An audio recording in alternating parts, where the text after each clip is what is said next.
नमस्कार, आप देख रहे हैं इंडिया वॉइस। मैं हूं आप सभी के साथ रिया डंगवाल। बुलेटिन की शुरुआत करेंगे बड़ी और अहम खबर के साथ। सबसे पहले बात कर लेते हैं लखनऊ से बड़ी खबर की, जहां प्रधानमंत्री नरेंद्र मोदी के प्रस्तावित दौरे पर कल अहम बैठक होगी। मेला प्राधिकरण कार्यालय में अधिकारियों की यह बैठक होगी। पीएम के प्रस्तावित दौरे की कार्य योजना बनाए जाने पर चर्चा की जाएगी। 13 दिसंबर को पीएम मोदी संगम नगरी प्रयागराज का दौरा करेंगे। ऐसे में पीएम महाकुंभ का औपचारिक तौर पर शुरुआत करने आ रहे हैं। संगम नगरी को 6000 करोड़ की परियोजनाओं की भी सौगात प्रधानमंत्री नरेंद्र मोदी देंगे। सबसे पहले इस दौरान पीएम मोदी श्रृंगेश्वर धाम जाएंगे, जहां वो श्रृंगी ऋषि के आश्रम का भी अवलोकन करेंगे। परेड मैदान में सभा को भी संबोधित करेंगे, साथ ही करोड़ों की परियोजनाओं की सौगात भी देंगे। तो संगम नगरी प्रयागराज का दौरा पीएम मोदी का प्रस्तावित है।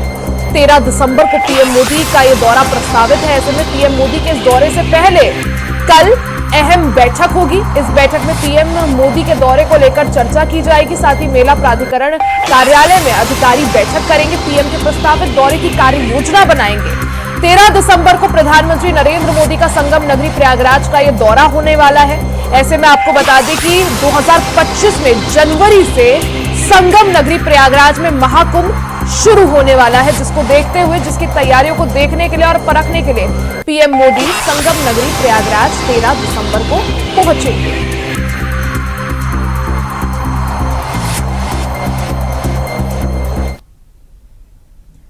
वहीं यूपी के उपचुनाव के बाद राजनीतिक दल हार जीत का गुण भाग करने में जुट गए हैं। बीजेपी और सपा के बीच कांटे की टक्कर के आसार नजर आ रहे हैं। लोकसभा के बाद उपचुनाव में भी बसपा लड़ाई से बाहर दिख रही है, जबकि कठेरी विधानसभा में दलित वोटर्स निर्णायक भूमिका में नजर आ रहे हैं। करहल में सपा बीजेपी के बीच कांटे की टक्कर दिख रही है, सीधी लड़ाई दिख रही है। तो वहीं बसपा ने परंपरागत वोट साधकर सपा की टेंशन बढ़ा दी है। वहीं मीरापुर सीट की अगर बात करें तो आरएलडी और सपा के बीच कांटे की टक्कर होने की उम्मीद है। कुंदरकी विधानसभा सीट पर बीजेपी ने सपा के वोट बैंक में सेंधमारी करने के आसार है। ऐसे में यहां मुस्लिम बाहुल्य होने के बावजूद रोमांचक मुकाबला हो सकता है। इस सीट पर आजाद समाज पार्टी के मुस्लिम मतों में सेंधमारी से त्रिकोणीय लड़ाई के आसार दिख रहे हैं। वहीं सीसामऊ सीट पर हंगामे के बीच हुए मतदान के बावजूद सपा और बीजेपी के बीच कांटे की टक्कर है। फूलपुर विधानसभा में कहीं सपा तो कहीं बीजेपी बाहर दिखी है। वहीं पूर्वी वोटरों से बीजेपी का समीकरण बदल सकता है। आपको बता दें कि खैर कुंदरकी, गाजियाबाद और मझवा सीट पर बीजेपी का पलड़ा भारी दिख रहा है। तो एक बड़ी खबर आपको बता दें, जहां उपचुनाव के बाद अब सभी राजनीतिक दलों ने अपनी सोशल इंजीनियरिंग और गणित करना शुरू कर दिया है। इस दौरान अगर बात करें जिन 9 सीटों पर उपचुनाव हुआ है, अब समाजवादी पार्टी हो चाहे भारतीय जनता पार्टी, इन्होंने गुणा भाग करना शुरू कर दिया है। बीजेपी और सपा के बीच कई सारी ऐसी सीटें हैं जिनमें आमने सामने की टक्कर दिख रही है। लोकसभा के बाद उपचुनाव में भी बसपा लड़ाई से बाहर दिख रही है, जबकि कठेरी की अगर बात करें, कठेरी विधानसभा में दलित वोटर्स निर्णायक भूमिका में नजर आ रहे हैं। करहल में सपा बीजेपी के बीच सीधी फाइट दिख रही है।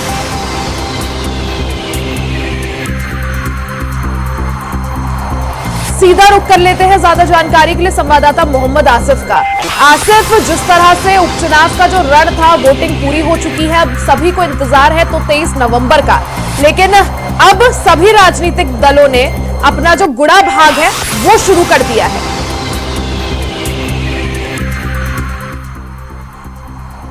पर मतदान हुआ और जिस तरह से समाजवादी पार्टी, बसपा और बीजेपी ने बड़ी तैयारी कर रखी थी, लेकिन कहीं न कहीं जो मंसूबे थे, चाहे बीजेपी के या फिर सपा के या बसपा के, कुछ सीटों पर फेल दिख रहे हैं।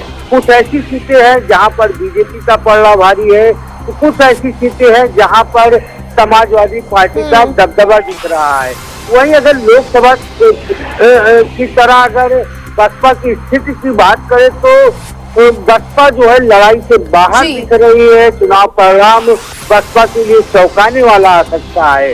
अगर सिलसिलेवार सीट की बात करें भैया, तो करहल सीट जो सपा का गढ़ मानी जाती है, लेकिन यहाँ पर फूफा और भतीजे की लड़ाई के बाद जिस तरह से बसपा ने ताल ठोकी है, इससे कहीं न कहीं समाजवादी पार्टी की टेंशन भी बढ़ती दिख रही है, क्योंकि जो बसपा काटा रोड था उसे बसपा ने खींचा, कुछ वोटों का बिखराव हुआ। हालांकि इससे इनकार नहीं किया जा सकता है कि सपा ने भी बसपा के वोटों में सेंधमारी की है, लेकिन यहाँ का मुकाबला कहीं न कहीं पूरी तरह से दिलचस्प दिख रहा है जी। और आसिफ, ऐसी कई सारी सीटें हैं, अगर बात करें अंबेडकर नगर की कठेरी सीट की, क्योंकि मुख्यमंत्री योगी आदित्यनाथ ने खुद कठेरी की जिम्मेदारी अपने कंधों पर ली थी, कई जनसभाएं वहां की थी, और कठेरी सीट जो है 2022 में समाजवादी पार्टी के हिस्से की ये सीट है।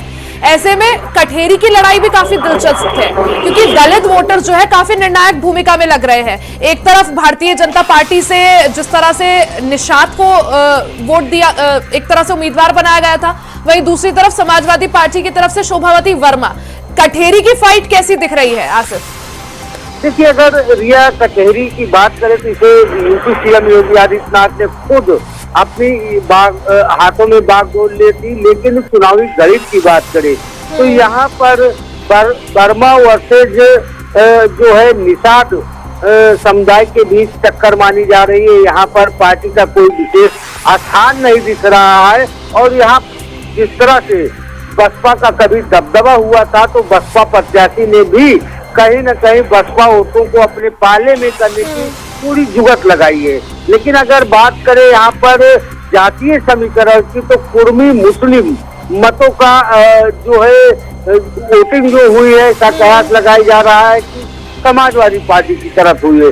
लेकिन वहीं बीजेपी की बात करें तो बीजेपी ने जो है कुर्मी वोटों में भी सेंधमारी करते हुए अन्य जातियां, चाहे मौर्य हो, कुशवाहा हो या फिर निषाद वोटर, इन्हें अपने पाले में करने की पूरी जुगत लगाई है। तो यह कहा जा सकता है कि यहाँ भी कांटे की टक्कर होने की उम्मीद मानी जा रही है। करहल की बात करें, क्योंकि सबसे ज्यादा हॉट सीट करहल को ही कहेंगे। अखिलेश यादव यहाँ से विधायक थे, फिर सांसद बनने के बाद उन्होंने सीट छोड़ी, तेज प्रताप यादव को चुनावी रण में उतारा।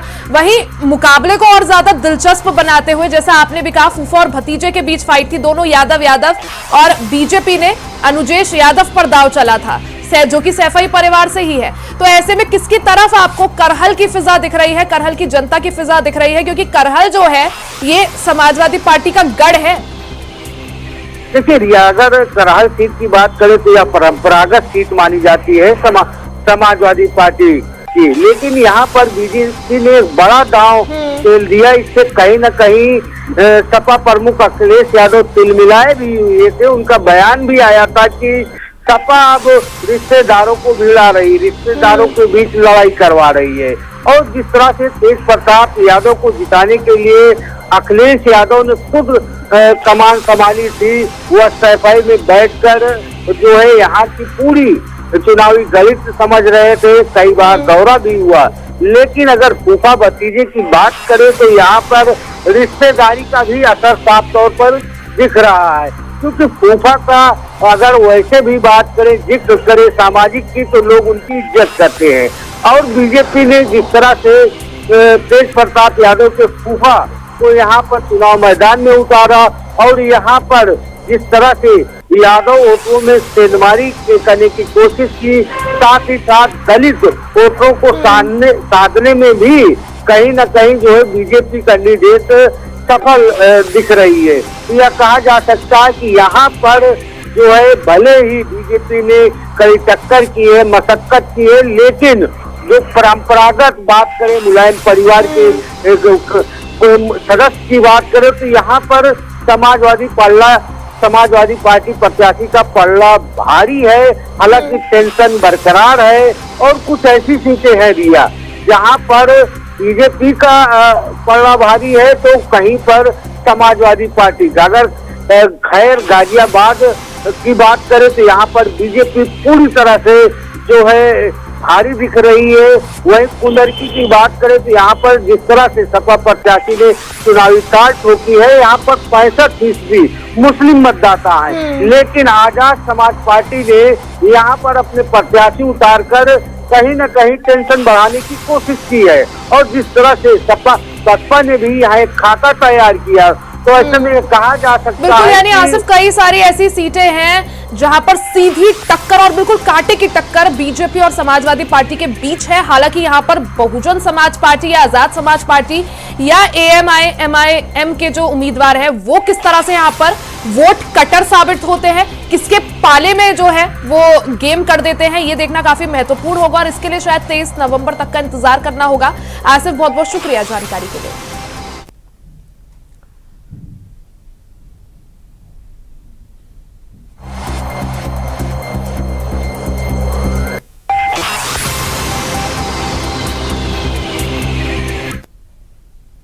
खबर मथुरा से है, जहां कृष्ण जन्मभूमि मंदिर के पक्षकार दिनेश शर्मा ने बताया कि तैयारियों को रूप देने के लिए 1 महीने से जुटे कार्यकर्ता संतों के स्वागत में कोई कसर नहीं छोड़ेंगे। इस दौरान कृष्ण साधक ट्रस्ट सभागार में होने वाली धर्म संसद ऐतिहासिक होगी। धर्म संसद में आचार्य बद्रीश महाराज, साथ ही पंडित बिहारी लाल विशिष्ट और महंत मोहिनी बिहारी शरण महाराज, धर्म रक्षा संघ के राष्ट्रीय अध्यक्ष सौरभ गौड़ और जिला अध्यक्ष सुखराम सिंह, कार्यक्रम प्रभारी राजेश पाठक, आचार्य आनंद वल्लभ गोस्वामी ने सभी संतों और ब्रिजवासियों से धर्म संसद में हिस्सा लेने की अपील की।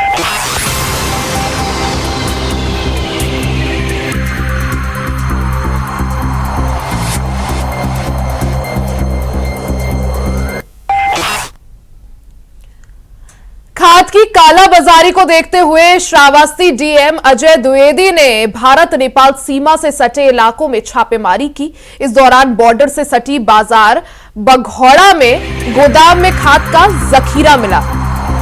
आशंका जताई जा रही है कि कारोबारी खाद की कालाबाजारी नेपाल में कर रहा था।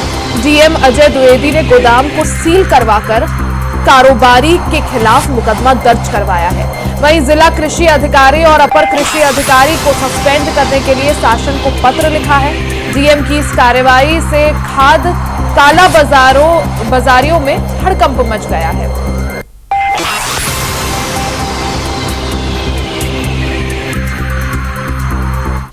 खाद की कालाबाजारी करने की शिकायत प्राप्त हुई, जिस क्रम में मैं और पुलिस अधीक्षक दोनों ने छापा मारा। खाद बगौड़ा में एक भवन के बेसमेंट में जो है बड़ी मात्रा में जो है खाद का भंडारण किया गया था। तो उसके प्रपत्र जांचे गए तो उसको जो लाइसेंस मिला था वो दूसरे स्थान का मिला था, और जिस स्थान का लाइसेंस मिला था वो अर्धनिर्मित है, वहाँ पर कोई भी गतिविधि संचालित नहीं हो रही थी। इससे ये प्रथम दृष्टया समझ में आया कि बॉर्डर के करीब लगभग 400 मीटर दूरी पर इस प्रकार से जो भंडारण किया गया था, तो ये समझ में आता है कि ये कालाबाजारी के उद्देश्य से बॉर्डर के पार बेचने के उद्देश्य से किया गया था। इसमें जो साहिल ट्रेडर्स नामक ये संस्था थी जो काम कर रही थी, इसके क्रम में उस गोदाम को सील कर दिया गया है और उर्वरक नियंत्रण आदेश 1985 और आवश्यक वस्तु अधिनियम 1955 के अंतर्गत इनके विरुद्ध अभियोग पंजीकृत कराया जा रहा है।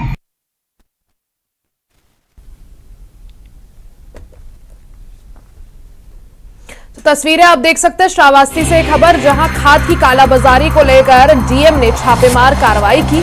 भारत नेपाल बॉर्डर के पास एक गोदाम में छापा मारा, जिसमें बड़ी संख्या में अवैध खाद का जखीरा बरामद हुआ। वहीं कन्नौज में 2 ढाबा संचालकों के बीच मारपीट हो गई, जिसमें ईंट पत्थर भी चले और कई लोग घायल भी हो गए। ग्राहकों के वाहन खड़े करने को लेकर विवाद हुआ था, जिसमें महिला से अभद्रता की गई। तो कन्नौज से पूरा मामला, जहां 2 ढाबा संचालकों के बीच मारपीट हो गई। मारपीट के दौरान जमकर ईंट पत्थर चले, लाठी डंडे चले, वाहन खड़े करने को लेकर यह पूरा विवाद हुआ। महिला से भी अभद्रता की गई थी। तो ये वीडियो आप देख सकते हैं, ये सीसीटीवी फुटेज भी इसका सामने आया है, जिसमें 2 ढाबा संचालक आपस में मारपीट करने लगे। दोनों ढाबा संचालक आपस में भिड़ गए। जो ग्राहक है, ग्राहक के वाहन खड़े करने को लेकर ये पूरा विवाद खड़ा हुआ, जिसमें दोनों ढाबा संचालकों के बीच जमकर ईंट पत्थर चल गए।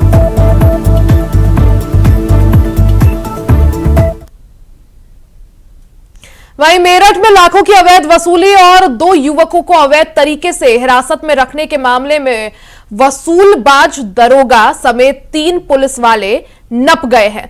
तीनों को एसएसपी ने निलंबित कर दिया है और उनके खिलाफ मुकदमा भी दर्ज कर दिया है। एसएसपी मेरठ डॉक्टर विपिन ताड़ा की इस कार्रवाई से पुलिस महकमे में हड़कंप मच गया है। ये पूरा मामला दुबई से सोना तस्करी से जुड़ा हुआ है। यहीं से दारोगा ने 2 साथियों के साथ मिलकर वसूली का प्लान बनाया था। मामला मेरठ के लिसाड़ी गेट थाना क्षेत्र इलाके का है, जहां अहमदनगर इलाके में रहने वाला सलमान पर दुबई से सोने की तस्करी वो करता था। एयरपोर्ट पर सोने की डिलीवरी लेने के लिए उसने अहमदनगर के ही रहने वाले समीर को भेजा था। समीर 20 लाख का सोना लेकर चंपत हो गया। इसके बाद सलमान ने अपना सोना लेने के लिए समीर के परिवार पर दबाव बनाया, जिसके बाद पंचायत शुरू हुई।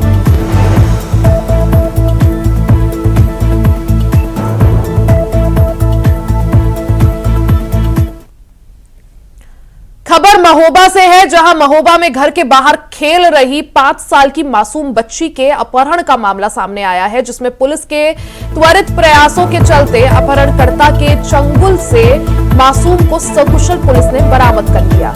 एसपी पलाश बंसल ने खुद सड़क पर उतरकर बच्ची के सकुशल बरामदगी में तत्परता दिखाई और नतीजतन इस दौरान ऑपरेशन मुस्कान के तहत 6 घंटे के अंदर मासूम को सही सलामत बरामद कर लिया गया।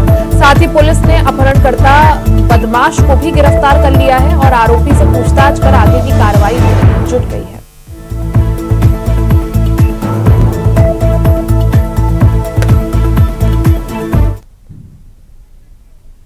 इसी के साथ बुलेटिन में फिलहाल के लिए सिर्फ इतना ही। खबरों का सिलसिला जारी रहेगा, बने रहे हमारे साथ।